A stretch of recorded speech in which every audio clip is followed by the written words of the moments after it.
Alrighty. Well, welcome everybody to the Better Everyday podcast. My name's Tom, and today I'm going to be talking to you guys about helping with lead qualification, utilizing conversational AI, which is pretty exciting. It's a topic, that's it's a big buzz at the moment, AI, and we wanted to have a chat to our guest today, Rob. Welcome, Rob. Hey guys, probably know my face, a bit familiar, but yeah, I'm the interviewee today. Thanks, Tom, for having me. Yep, she's on the other foot. So usually Rob is the one doing these interviews. So I'm going to have a go. So bear with me today. So you're good enough. That's fine. So yeah, conversational AI. So it's a topic and a tool that we've been playing with here at Dilate. We explore different ways on how to utilize AI within our business from a practical perspective. So Rob, as our head of growth, why don't you just introduce, I guess, your role and just let everybody know sort of what that looks like? Yeah, AI, big thing, AI. How to be more efficient at work, right? Because what we're concerned about is AI taking jobs. See that as is AI improving what I can do or what we can do. It's a multiplier of what we can do day by day, I think, and do it better. So what do we do in growth? Mainly is business development, realistically, with an educational approach as well. That's what I like to take, that educational approach rather than the sales approach. Yep. What do? We are the first touch point, that human touch point the clients have with Dalit.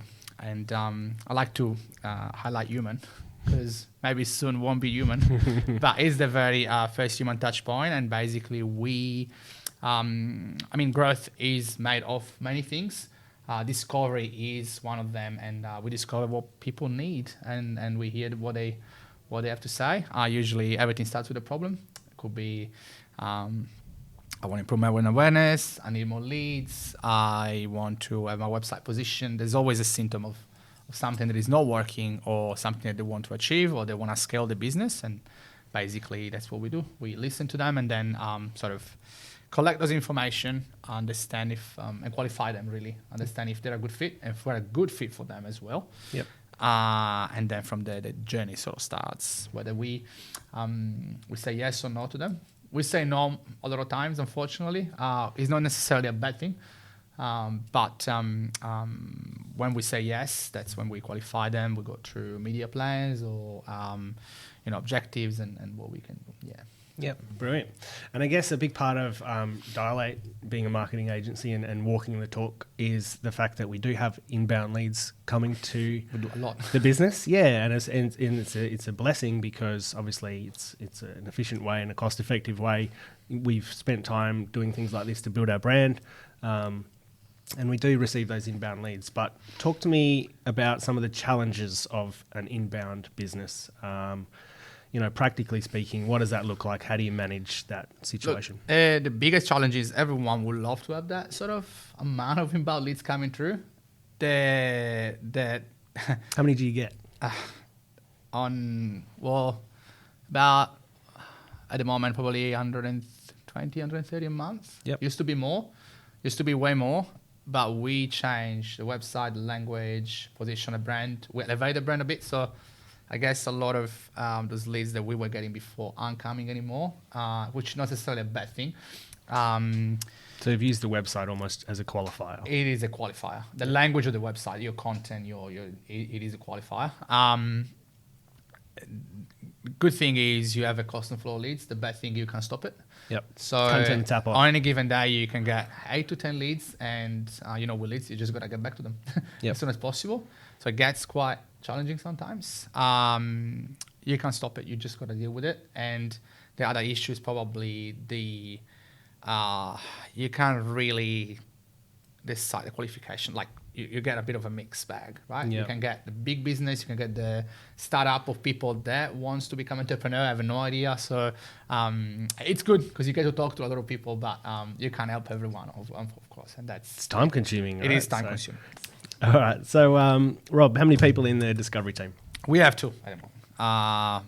By myself at the moment, just because Maz is on paternity leave, but it's only 2 of us, so it's quite a small team. So we get quite busy. Maz looks after the inbound part most of the time. As I said, he has He has a background in consultancy, so he loves to chat to the clients, understand their challenges, and it really gives a good experience to them. Yep. Now that Maz is on paternity leave, it's all on me, so my calendar is fully booked. So obviously the time is very precious. Yep. And I'm dragging you in here to do podcasts. Yes. But the goal for us is to give a very good experience to anyone, regardless of who they are, whether it's the perfect fit client to the not a good fit client. We still want to give them some value for their time. And the website should function as a qualifier for the leads. So since we rebuilt the website, that helped a lot because we reduced the number of leads, but the qualification rate went up naturally from, I think, was 9% to 17, 18. So we doubled the qualification rate, which is crazy. Yep. However, it's still a lot. Just think about if we have to manage 120 leads, it's 60 leads each. It's a lot. A lot of time. It's a lot of time for a small team. Yeah, especially exactly. So and an approach that you want to make sure that you give everyone that experience, that genuine sort of leaving them better than we found them approach. So. Yeah, absolutely. And the experience, the customer experience for us is it's the first thing. So how do we do that? Yeah, we try to run and be as fast as possible. Time zones are a challenge as well. We speak to clients from the East Coast, from Asia, from Europe. We just recently a client from Egypt. Right. So the meetings are right. We just actually the head office is in Dubai, and time zones are a challenge as well. So we only work on per time. Maz and I work on different times as well, so we can cover 9 hours a day. 9-10 hours a day instead of just 7.5, 8. Yep. Helps a bit because I deal mostly with the clients from Europe, so Maz can get over his clients. So gets challenging, right? Absolutely. And do you find like most people, in terms of the balance of people filling out forms or people wanting to speak to someone, what does that look like? So we did. This is a great question. We did tested. Self-serving appointments, so clients can book appointments or call back if after they read what they want. We test forms, direct calls. What we found is the way, and I did this for 17 years. So I used to call. I used to receive leads via SMS. So it's they You've tried all of it. Yeah, exactly. My former director used to drop that's sort of the yellow pages, and it's like, okay, start from letter A and just go through it. Yeah. That's the way. It's a bit frustrating and invasive, but the way the prospects today act is that they like to inform themselves before they put an inquiry, and that has to do with the amount of cold calling and calls and promotion that's received. So when a customer contact us, usually they already know what they want. They might not have the right education, or they might confuse what a channel is for, but they like to inform themselves. So a lot of the times they request a call back from a page saying, I want to do this specific tactic, but they don't know why or what they need exactly, right? They might have, my cousin is working, or my competitor is doing Facebook ads, and I have to do it because the fear of missing out, right? Yeah. So obviously, taking the educational approach, the informational, I think it takes a lot of my time explaining to them the whys, and sometimes it's challenging. And you would explain a similar thing over and over again. The questions that you would ask is the same questions initially to extract the information you need to help them understand what it is they actually want. I feel I can write a marketing book about the educational approach. It is, and unfortunately, it has to do with many things, mainly because this industry is not regulated. So anyone can say anything or do a video on TikTok and say, or even the way they advertise lead generation. Someone says, I get 400 leads a week by doing this specific tactic, and then people come, I want to do that. Expecting that straight away. There's no context. So if I can cut my time in qualifying those leads, or actually giving a better experience where they can qualify themselves, that would be probably the goal. Like self-qualification is key, because our time is very limited, and obviously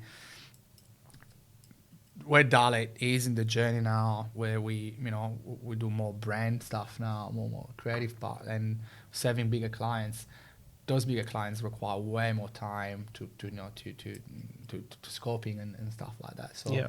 it's not. Tell me about that bit. So what is the process like? What does that typical process look like for us?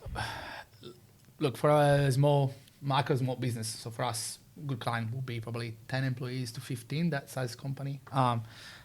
We contact them, understand what their problems are. So we let them speak, right? Like So they'll fill in a form usually, or they'll pick up the like call you go to or the whatever. GP, right? You say, oh, I have a headache, or my back is sore, what can I do? And then we listen to all the symptoms and stuff. And then we usually the first qualification call is us listening to them and understanding are they a good fit or we're a good fit, or can we make a dent in the actual strategy? If we think we can, then we usually organize a discovery meeting, which is, so the first call is usually 15 minutes. We go discovery meeting where we go through in depth to the goals, objectives, the platforms they use, what have they done to date, budgets, if they have any. Most of the time people don't know how to budget for marketing, right? Mm-hmm. So like, I have no idea, you know. And then after that, we get all the information. Then we speak to the strategy team, or if it's a website, with the technology team and the different functions, depending what we need to do. And we sort of prepare a project scope, like a forecast of to understand if we can, help achieve the goal. So it's quite in depth, right? The approach. It is. And how long it will take to achieve. Like things we do might take a year, two to get there. So we need to write a plan for the client to make sure they have confidence that we are the right people to go to. Even a website today, we're doing like apps now. It's a 6 to 8 months project. It's a journey, right? It's it's a long process. And usually these are starting points. So what we do, it's not really the marketing strategy. It's just the starting point. The marketing strategy is done once the engagement is formalized, and that's when we go through. Once they're qualified. We are more diagnosing what the problems are, and we can tell them what steps we can put in place through our approach and methodology. But again, I had some fun conversation about what are guarantees, and we can't really promise anything. We can only promise we have a methodology and an approach that has delivered results. But realistically, in this industry, like, there's no guarantees, and we can't guarantee anything, and no one can guarantee results.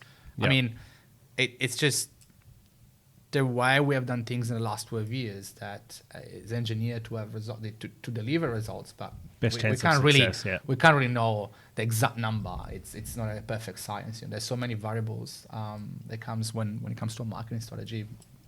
External factors such as the market, the condition, but then is your website, does it have the right foundation? Is your content okay? Is your brand strategy okay? Do you know who you are, what you stand for, your values, your market segments, your there's a lot of things that we do now that we didn't used to do before. So. Yeah, you got to know exactly all those things. We go in depth. Yeah.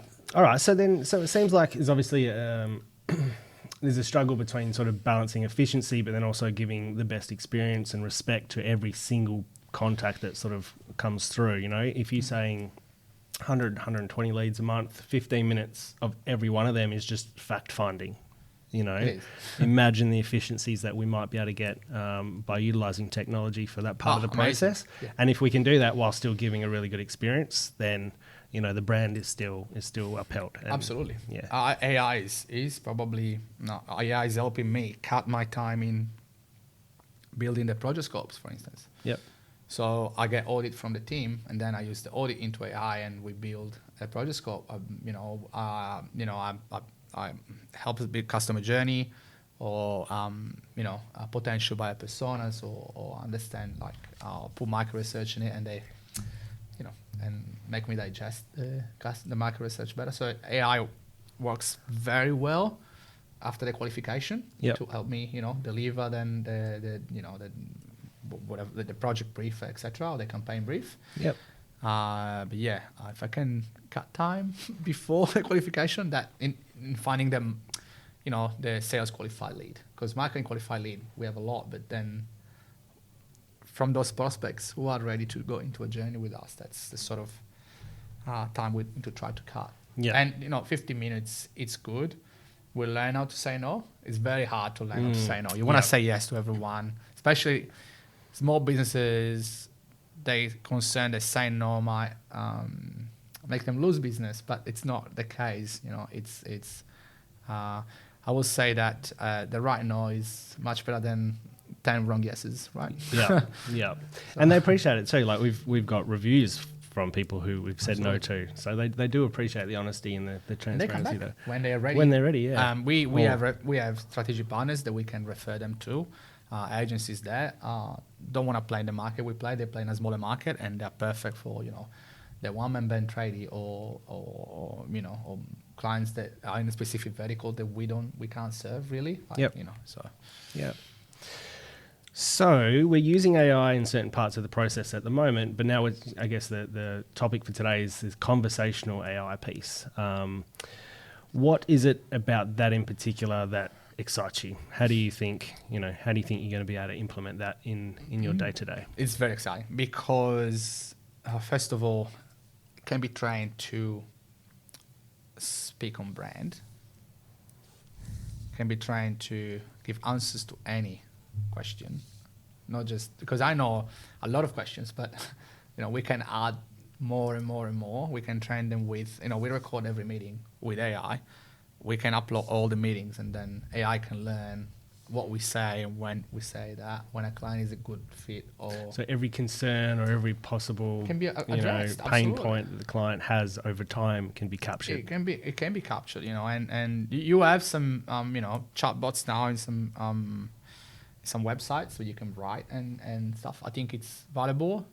I don't know how many people actually want to write stuff because people are getting lazier and lazier. But if you can talk to someone, like this case we'll be working on, and ask questions and you get the answers you need, it can really, really improve the way we qualify leads and the customer experience. And because remember, it's a way when someone is not qualified and we have to go through that process, I wouldn't say it's a waste of time because there's value in it for the client. There's brand equity for us, but for the client, there's a lot of educational value. But I'll give you an example. If a client doesn't have the budget to do a website with us, and there's many, if they can go through a conversation with AI and understand why we're not a good fit for them, but where they should be going, that will be a lot of time saved for them. Yeah. And I can guarantee they will come back. Point them in the right direction. Exactly. Don't waste their time. Yeah, exactly. Yeah. And we can always jump in, and sort of have the conversation you can always talk to a human. Yeah. But I have a feeling that we're getting very close to that human conversation almost. Like it's getting there. It's creepy. Yeah, we'll show you a bit later. We've cloned someone, and we'll do a demo a little bit later as well. It is creepy. It's fascinating. It's creepy for that reason, but it's fascinating. I was a bit scared at the start, but yeah, takes some getting used to. It is, but yeah. What can these conversational agents do that a human can't? Where's the opportunities? More than just some time saving. Is there any capability that they have that you don't? They can really go in depth into how will know things that Mars might not know, and Mars might have had a conversation with a specific question that I never addressed before. Yeah. So we can have that sort of collection of questions. Lean on a knowledge. Not just me, our digital strategist might have conversation with clients at a point in their journey where we never had them, and they addressed a problem, and we can get all that and get AI all the data points. Learn all the data points. For me, also the way we speak, the way we speak to clients, the terminology we use. And I made an example today of our pay function calling PPC as pay per click, but I don't use that term with clients because I use paid advertising because that's the right way to do it. Because for a client, he understands better what it is. Those are little things, nuances, but I think make a difference in the conversation.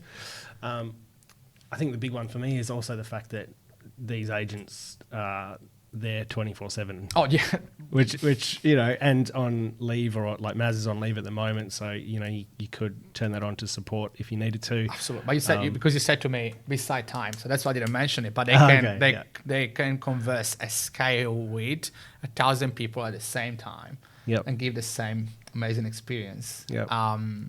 We can run campaigns and spend big budgets to attract clients and traffic, and they can have 1,000 people at the same time having the same experience. I can just picture someone, I guess, like after, they might have had a busy day and they're on the couch or they're investigating and they want to make some change in their marketing or any service for that matter. And they might be on someone's website and they don't necessarily have that Absolutely ability to converse with someone. But I think if there was a conversational bot, I think you have some people will, some people won't, but you have some people that would actually enjoy that experience. But I always think about tomorrow. So what we build today is for tomorrow. So, they might not be ready to talk to someone because just not used to it. But what about the next 2 or 3 years? Everyone will be doing it. We don't know how the smartphone will change and how we interact with brands. Yeah. Like I didn't think I would have spoken to a chatbot on my iPhone, but I It's always innovative. use it. I love it. Absolutely love it. I don't want to talk to someone. I prefer to do. Yeah, and I think if you're having an interaction, even if it is in that form, showing the innovation that your business has is a good trust indicator that you're probably going to do what it is you do Absolutely. well, and you're going to implement that level of thinking and innovation within all the processes of your business. Absolutely, but I also think, imagine for very complex issues or very complex products, having a chatbot that knows those answers and can speak to your prospect and educate them. What we do is fairly complex. Marketing, people think it's easy, but it's fairly complex what we do. There's a lot that goes into it. But I can think of medical products. I can think of tour operators. Yep. I can think of. Well, just think about it. If, I have to travel in next year in 5 weeks between Europe, Africa, and Asia. And having a chatbot that I can talk to and they explain to me pro and cons or how to book the flights or what can I do, I don't know, what can I do in Croatia, and I can talk and they can build a travel plan for me and send it. Yep. The chatbot we're working on books a meeting with a human. That's next level. And also this is the thing, and we're going to see it later, but the fact that this chatbot can talk to 1,000 people at the same time, record the conversation at the same time, so we can analyze this conversation and train the AI bot to continuously even do them improve better, how it does it. and book a meeting only if it's a good fit. It's crazy. So the chatbot can actually take action as well. Absolutely. Okay.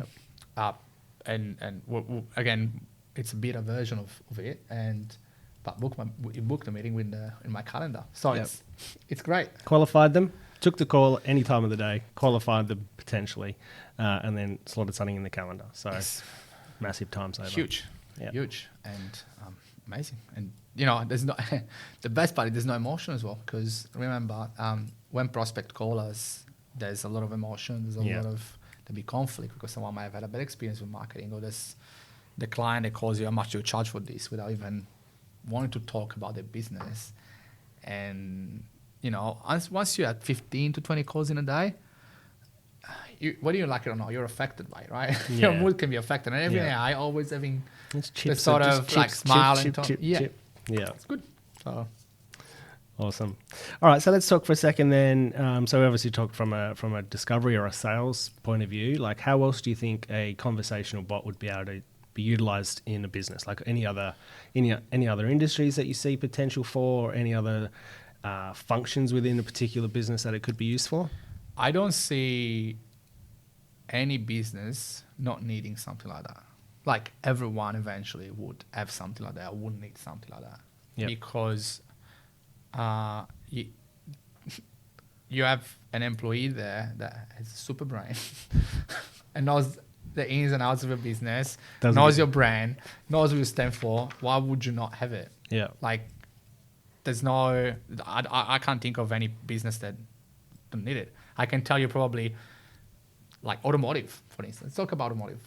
Imagine having something that talks to you about, okay, I want to buy a car. Yeah, okay, tell me more about you. Oh, yeah, I have a family of 5. Well, definitely, then Alden Marina is not probably the car for you. You need probably, an SUV or a car that has allows for that. And then maybe the bot can say, okay, what are your future projects? I want to have another 2 kids. Well, then look at a 7-seater car. Do you want an EV or plug-in EV? Or, oh, yeah, I like an EV. Well, do you know that you might get with EV, there's finance options, and you can get an innovator lease with FPT exemptions, stuff like that. It's and then qualifies it, and then the salesperson just gets everything ready. Hot lead. Oh, Hot lead super on their hot app. lead. They're booking a test drive, right? That's what they want. So why not? Yeah. But then the same bot can also support an existing customer for maintenance.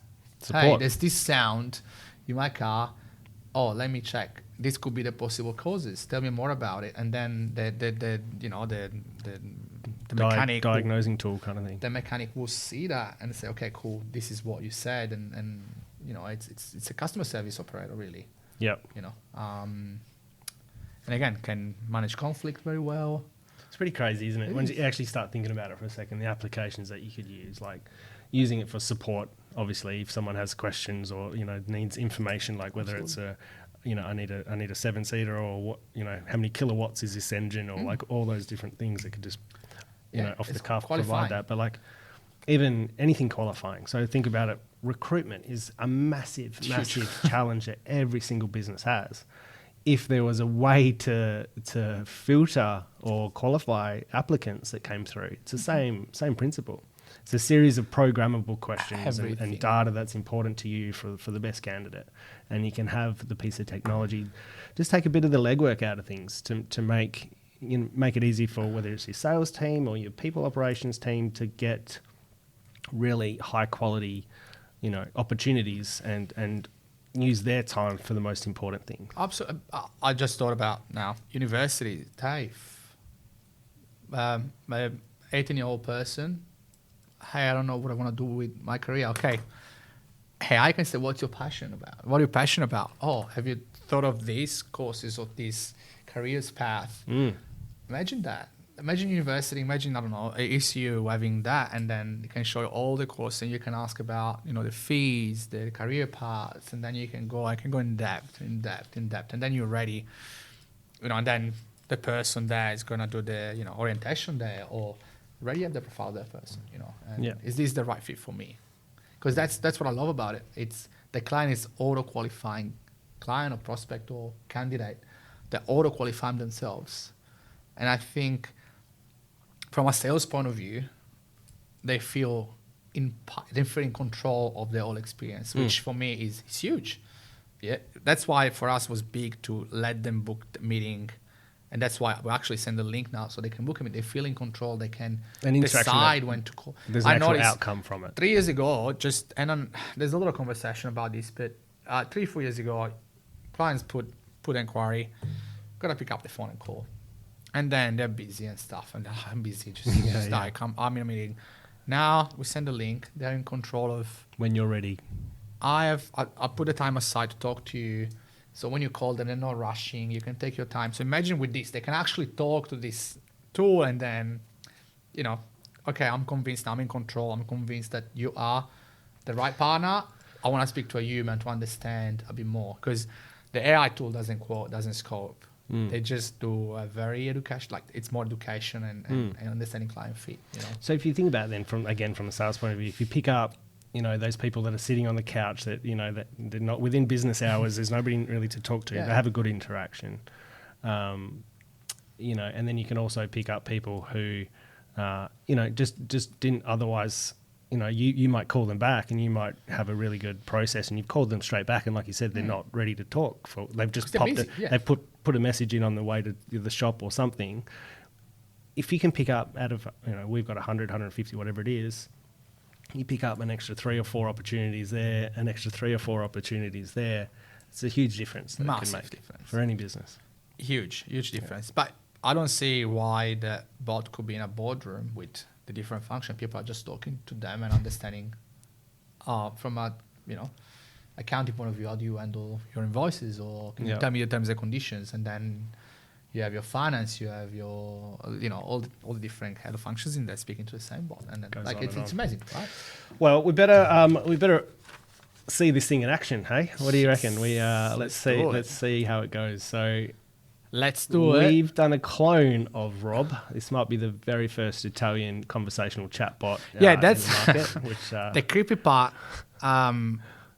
We cloned my voice, with the same accent, so people will have the same experience when talking to a bot and myself. Yep. creepy, isn't it? So for us, the intention isn't necessarily to pretend this isn't anything No, other of than a course. bot. Obviously, you're managing expectations, but the point of it is by saying that from the get-go, hopefully people still find it useful, and when the time is right, then you can speak to the real Rob. Yeah, and they can book a meeting. Continue that relationship. More information. Yeah. Let's give it a try, right? Sounds good. Shall we? What could go wrong?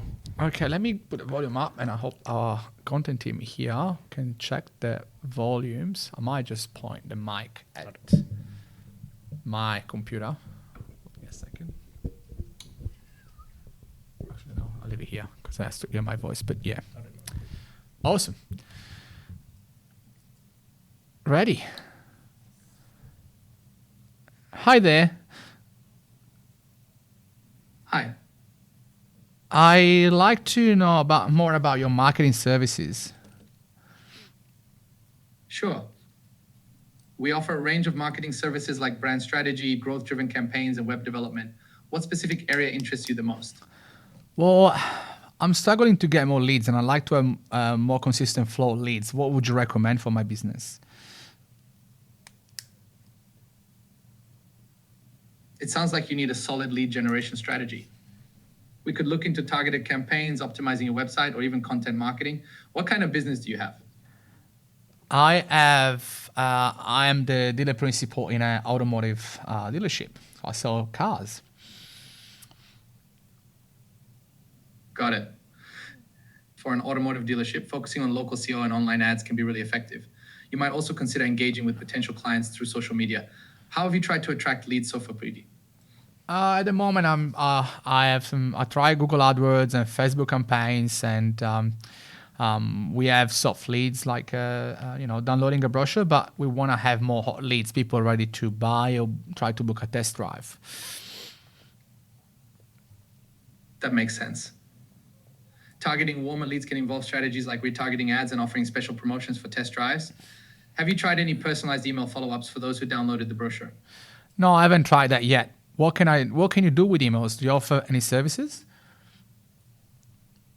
Yes, we can help with email marketing. We can design targeted campaigns, create engaging content, and track engagement to improve results. Would you be interested in exploring this further? Absolutely, I would be very interested. That's great to hear. Would you like to schedule a discovery call with the real Roberto? He can help customize a plan for your business. Yeah, I would love to talk to him. Perfect. Can you please share your business name, your best contact number, and your email address? Yes. My business name is Car Dealership 123. My phone number is 0400 001122. And my email is rob@dilate.com.au. dilate.com.au. Thanks for that.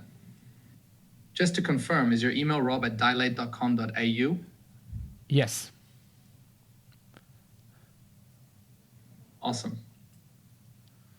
And just to double check, your phone number is 040000011122, right? Yes. Can you repeat it slowly, please? He talks fast. He's Italian. Sure. Your phone number is 040000001122. Yeah, I got it. We have a very similar accent, but thanks. So that'll go and then push that into your calendar. Yes. They're still listening to you, though. Right? Sorry, have you booked my meeting yet? I just finished booking your meeting. Oh, You'll be all... sorry, I interrupt you. Can you say that again? No problem. Your meeting is booked with Roberto. You'll receive all the details shortly. Thank you so much. You're very welcome. Okay, you have a great day then. You too. Well, So we've programmed that with certain responses in certain situations, right? So yes, and we need to make sure it's still beta version. It's obviously There's a lot of work to do. You guys can see how it was reading too fast, or sometimes the tone just drops a bit.